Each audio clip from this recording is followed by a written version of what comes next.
Friends, उमाटाक art and education में आपका स्वागत है। आज हम अपने इस वीडियो में देखेंगे खिलजी वंश 1290 से 1320 ईस्वी तक, जो कि एक सल्तनत काल में आता है। गुलाम वंश के शासन को समाप्त कर 13 जून 1290 ईस्वी को जलालुद्दीन फिरोज खिलजी ने खिलजी वंश की स्थापना की। खिलजी वंश की स्थापना किसने की पूछा जाता है? जलालुद्दीन फिरोज खिलजी ने की थी। जलालुद्दीन फिरोज खिलजी ने किलोखरी को अपनी राजधानी बनाया।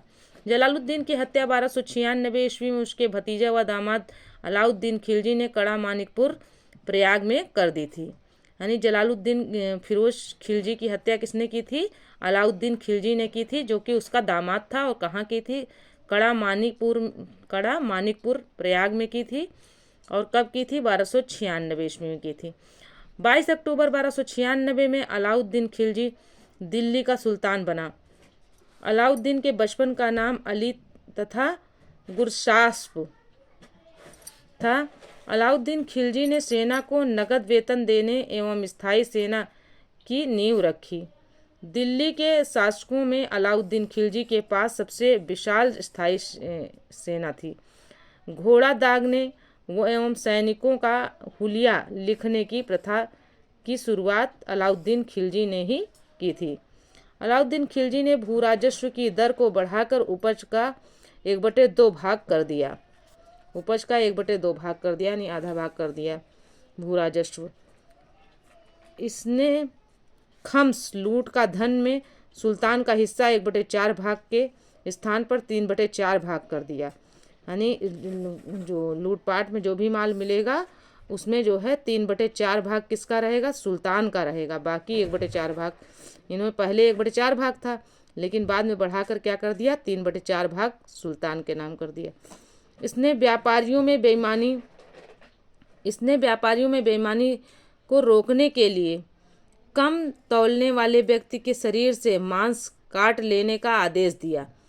इसने अपने शासनकाल में मूल्य नियंत्रण प्रणाली को दृढ़ता से लागू किया। पूछा जाता है मूल्य नियंत्रण प्रणाली किसने लागू की थी? अलाउद्दीन खिलजी ने की थी। बाजार व्यवस्था किसने लागू की थी? अलाउद्दीन खिलजी ने लागू की थी। दक्षिण भारत की विजय के लिए अलाउद्दीन ने मलिक काफूर को भेजा। जमैयत खाना मस्जिद, अलाई दरवाजा, सीरी का किला व 1000 खंभा महल का निर्माण अलाउद्दीन खिलजी ने करवाया था।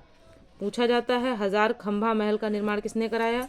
तो अलाउद्दीन खिलजी ने। सीरी का किला अलाउद्दीन खिलजी, अलाई दरवाजा अलाउद्दीन खिलजी, है ना। अलाई दरवाजा पूछा जाता है।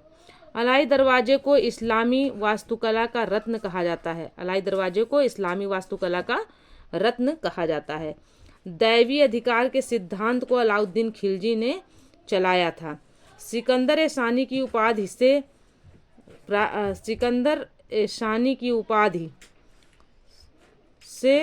स्वयं को अलाउद्दीन खिलजी ने विभूषित किया था।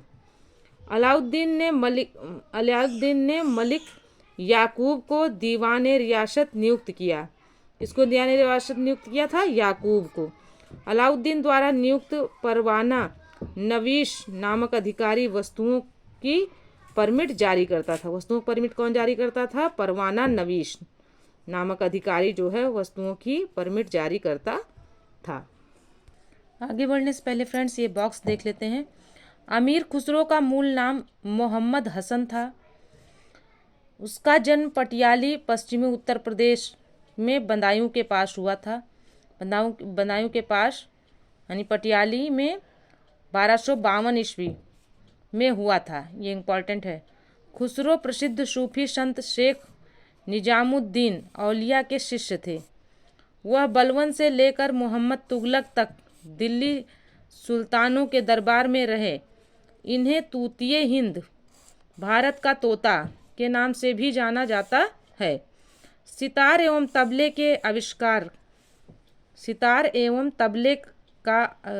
के आविष्कार का श्रेय अमीर खुसरो को ही दिया जाता है। यानी सितार और तबला का आविष्कार किसने किया है? अमीर खुसरो ने। इन्होंने ही भारतीय संगीत में कव्वाली गायन को प्रचलित किया। साथ ही इन्हें कई प्रकार के आधुनिक रागों जैसे तिलक, साजगिरी, सरपादा आदि को प्रचलित करने का श्रेय प्राप्त है। इन्हें हिंदी खड़ी बोली का जनक भी कहा जाता है। अमीर खुसरो को इनकी रचना है दीवान, फारसी में कविताओं का संग्रह। दीवान जो है फारसी में कविताओं का संग्रह है। नूह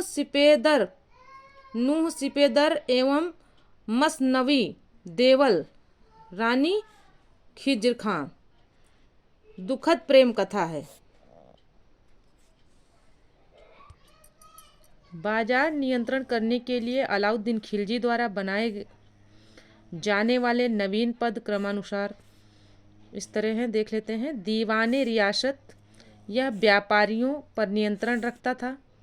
जो दीवाने रियासत थी वो क्या करती थी, यह व्यापारियों पर नियंत्रण रखता था और यह बाजार नियंत्रण की पूरी व्यवस्था का संचालन भी करता था। फिर है शहनाए मंडी, प्रत्येक बाजार में बाजार का अधीक्षक शहनाए मंडी होता था। बरीद, बाजार के अंदर घूमकर बाजार का निरीक्षण करना बरीद कहलाता था। मुनहियान व गुप्तचर, गुप्त सूचना प्राप्त करता था। शहनाए मंडी, यहाँ खाद्यान्नों की बिक्री हेतु लाया जाता था। यहाँ पर खाद्यान्नों को बिक्री हेतु लाया जाता था। सराय ए अदल, यहाँ वस्त्र, शक्कर, जड़ी बूटी, मेवा, दीपक का तेल एवं अन्य निर्मित वस्तुएं बिकने के लिए आती थीं। अलाउद्दीन खिलजी की आर्थिक नीति की व्यापक जानकारी जियाउद्दीन बरनी की कृति तारीख़ फिरोज शाही से मिलती है। खजाइनुल फतूह अमीर खुसरो की है। खजाइनुल फतूह किसकी है, अमीर खुसरो की है। रेहला या रिहला किसकी है, इब्न बतूता, ये मोरक्को का यात्री था। एवं फुतुहश लातीन किसकी है, इशामी की कृति है।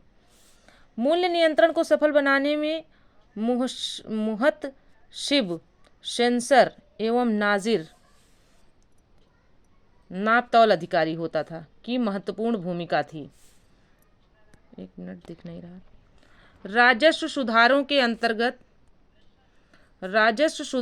अंतर्गत अलाउद्दीन ने सर्वप्रथम मिल्क, इनाम एवं वक्फ के अंतर्गत दी गई भूमि को वापस लेकर उसे खालसा भूमि में बदल दिया। अलाउद्दीन खिलजी के द्वारा लगाए जाने वाले दो नवीन कर थे। चराई कर दुधारू पशुओं पर लगाया जाता था। चराई कर किस पे लगाया जाता था, दुधारू पशुओं पर लगाया जाता था। गढ़ी कर घरों एवं झोपड़ी पर लगाया जाता था। अलाउद्दीन खिलजी के शासनकाल में 1297 से 1306 ईस्वी तक मंगोलों के 6 आक्रमण हुए। प्रथम आक्रमण 1297 ईस्वी में कादर खां के नेतृत्व में, दूसरा आक्रमण 1298 ईस्वी में सल्दी के नेतृत्व में, तीसरा आक्रमण 1299 ईस्वी में कुतलुग ख्वाजा के नेतृत्व में और चौथा आक्रमण 1303 ईस्वी में तारगी के नेतृत्व में। पांचवा आक्रमण 1305 ईस्वी में अली बेग और तारक के नेतृत्व में एवं छठा आक्रमण 1306 ईस्वी में कबक एवं इकबाल मंद के नेतृत्व में हुआ। अलाउद्दीन खिलजी की मृत्यु 5 जनवरी 1316 ईस्वी को हो गई। कुतुबुद्दीन मुबारक खिलजी 1316 ईस्वी को दिल्ली के सिंहासन पर बैठा। इसे नग्न स्त्री पुरुष की संगति पसंद थी। मुबारक खिलजी कभी कभी राज दरबार में स्त्रियों का वस्त्र पहनकर आ जाता था। बरनी के अनुसार मुबारक कभी कभी नग्न होकर दरबारियों के बीच दौड़ा करता था। मुबारक खां ने खलीफा की उपाधि धारण की थी। मुबारक के वजीर खुसरो खां ने 15 अप्रैल 1320 ईस्वी को इसकी हत्या कर दी और स्वयं दिल्ली के सिंहासन पर बैठा। खुसरो खां ने पैगंबर के सेनापति की उपाधि धारण की। खुसरो खां ने पैगंबर के सेनापति की उपाधि धारण की। तो फ्रेंड्स, यह वीडियो यहीं तक था। मिलते हैं अगले वीडियो में। तब तक के लिए जय हिंद, जय भारत। वीडियो पसंद आए तो चैनल को सब्सक्राइब करें, वीडियो को लाइक करें, अपने दोस्तों में शेयर करें। Okay friends.